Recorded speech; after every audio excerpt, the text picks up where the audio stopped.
Ya estamos de regreso en casa y yo les quiero preguntar allá en casa, ¿han escuchado hablar del término bioarquitectura?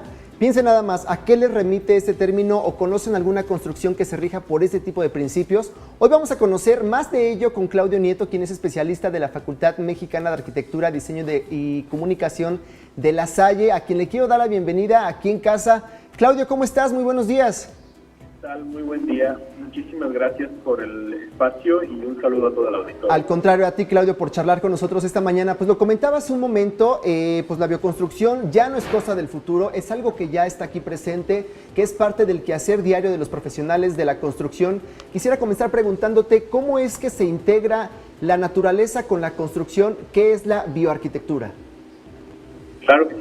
Bueno, pues me gustaría comenzar comentando que el término puede prestarse un poco ambigüedad y esto se deriva de una corriente disciplinaria en la arquitectura que ha surgido en la última mitad del siglo XX, principios del XXI, en el cual se busca tener cierta legitimidad en la profesión porque ya no había un discurso tan consolidado como lo hubo en la época moderna, por ejemplo, y las anteriores, ¿no?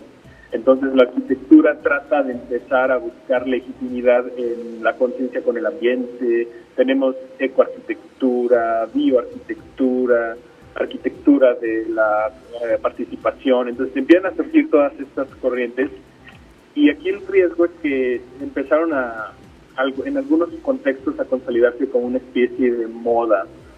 Entonces puede ser muy distinto lo que alguien entienda como bioarquitectura, pero no debe entenderse como arquitectura sustentable. Aquí la diferencia radica en que se utilizan materiales muy extraídos desde recursos naturales directamente. Por ejemplo, se empiezan a desarrollar algunas construcciones o algunos paneles con hongos, por ejemplo, con cierto tipo de material de extracción forestal y demás, ¿no? Como se está viendo aquí en la imagen, un poquito alejándonos del uso excesivo del concreto y del acero, que son materiales que se han producido industrialmente en gran escala, pero su huella ecológica es sumamente grande. Claudio, bienvenido a este espacio. En México, ¿qué tan avanzado o qué tanto aplicamos este tipo de arquitectura, la bioarquitectura? ¿En dónde o algún ejemplo de edificios, de construcciones que pudiéramos ver aquí en la Ciudad de México en donde ya se aplica para tenerlo de manera visual más claro?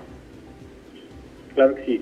Bueno, aquí en México, al igual que en varios países de América Latina, pues estamos un poco más rezagados en toda esta tendencia, porque pues es un tipo de construcción que sí involucra una inversión mucho más alta con respecto a un proyecto que utilice medios convencionales. Entonces, pues sí es algo limitado, sin embargo existen grandes proyectos, sobre todo las grandes obras que ya están empezando a buscar cierto tipo de certificaciones ambientales y de uso de material que sea responsable con el medio ambiente. Entonces encontramos tal vez los grandes corporativos que se empiezan a desarrollar o estos desarrollos de uso mixto y comerciales que empiezan a surgir en las principales ciudades del país, son los que ya empiezan a incorporar este tipo de consideraciones y tecnologías.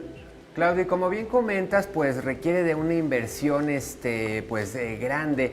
¿México en qué nivel está en comparación con otros países en este tipo de construcciones? Pues que, como bien comentas, no se utiliza a lo mejor un tabicón o el tabique normal, concreto, sino que son ya materiales más amigables con el medio ambiente. ¿En México en qué lugar se encuentra?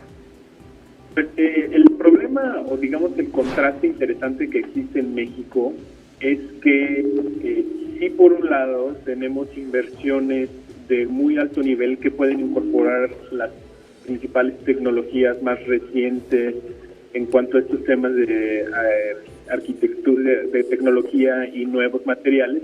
Sí existen, pero si nos vamos a una escala doméstica, que eran más o menos las imágenes que estábamos viendo ahora, pues no, una construcción habitacional difícilmente va a acceder a este tipo de tecnologías y materiales, ¿no?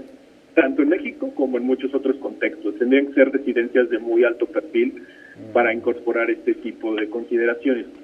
Sin embargo, contamos con las técnicas de construcción vernácula que vienen de una herencia cultural bastante consolidada, que siempre fueron muy amigables con el medio ambiente, ¿no? Por ejemplo, los techos de hoja de guano, de paja o del adobe, etcétera. Todos esos son materiales que siempre han sido muy amigables con el medio ambiente, muy extraídos de la misma región donde se construyen y que se han ido perdiendo a medida que se introducen productos pues prefabricados como estos tabicones de concreto, el concreto colado, que estas como sistemas constructivos prearmados que pues facilitan y abaratan mucho el tema de la construcción. Pues sin lugar a duda, Claudio, es un tema fundamental para los profesionales de la arquitectura, pero no solamente para ellos, para el planeta en general, estas nuevas modalidades de construcción amigables con el medio ambiente. Ojalá que en México en algún momento pues esto pueda llegar hasta aquí, por supuesto que sea accesible para todos. Esperemos que sí. Claudio. Es más un tema de responsabilidad, de tratar de ver qué podemos hacer en la distinta escala que implica una construcción.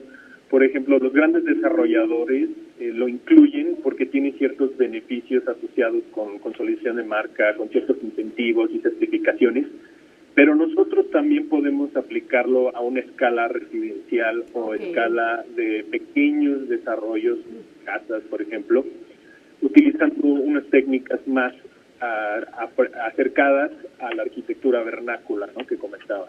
Fíjate que sería súper interesante, Claudio, que bueno, pues se abriera algún espacio de capacitación o algún taller para los maestros, los albañiles, que como dices, pues a nivel residencia de pronto se contratan para construir una barda extra, hacer alguna adaptación en casa, para que pues precisamente que ellos son los que dan las recomendaciones de primera en mano en reparaciones pequeñas, en corto, pudieran saber sobre el manejo de estos materiales, supieran aplicarlos y pudieran, bueno, pues poco a poco comenzar a difundirse más sobre la bioarquitectura en favor de nuestro medio ambiente y bueno, supongo que con el uso continuo pues estos materiales podrían ir reduciendo su costo, ¿no? Claro que sí, yo creo que es muy pertinente lo que mencionas. Todo es un tema de capacitación y que la gente se vaya acostumbrando, ¿no? Por ejemplo, un investigador mexicano desarrolló unos paneles de muro a partir de basura, ¿no?, de residuos de plástico, pero esto aparece en las revistas, aparece en los blogs, pero no queda tan insertado aún en el sector de la construcción. Igual existen investigaciones donde se pueden producir pequeños paneles a partir de hongo de micelio, por ejemplo, que eso en combinación con tierra y horneado en un par de semanas se tienen ciertos paneles que se pueden utilizar.